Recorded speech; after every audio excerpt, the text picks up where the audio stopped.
Singapore. Juzi tulikuwa na wa Japan.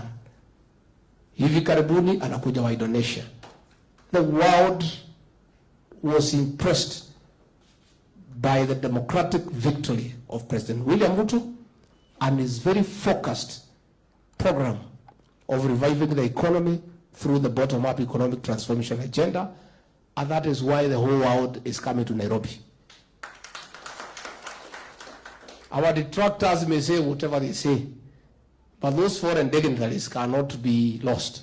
They know something, and they can see this country has a leader who is focused, who knows where he's taking his country, and they are coming for bilateral relations so that we see how to work together. So I want to assure you, our coordinators, that the boat and the captain is okay. The president has a sound plan. Forget about the noise. That is normal. Walikuwa wanapiga kelele hawezi. So wakashindwa, sasa amepata, wangali wanapiga kelele. Wacha kelele iendelee, rais aendelee na kazi. Na kazi inaendelea.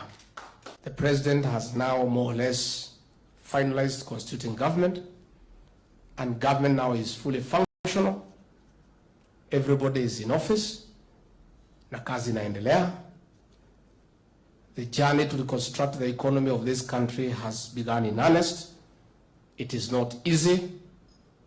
I said in Kasarani, they said I'm mischievous of what we inherited. That is the truth. And we'll never tire about saying the truth. But the president and his cabinet have come up with very pragmatic interventions. Unajua, mambo ya bolea ilikuwa 7,000 shillings per 50 kg.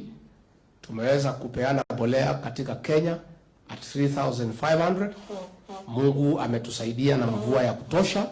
Bolea iko, and all factors being constant, we shall have a bumper harvest and there will be food security. So as wengine wanaweka sufuria kwa kichwa, wakulima wako na fertilizer wanaweka kwa mimea, wanakoroga mchanga, wanaendelea kupalilia. As some characters are making noise talking about servers and such things.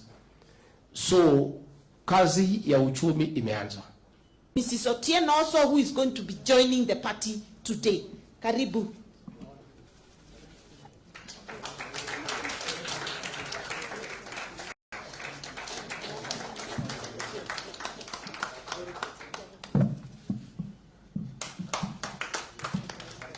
Please, welcome to the party. Welcome to the party. Thank you very much.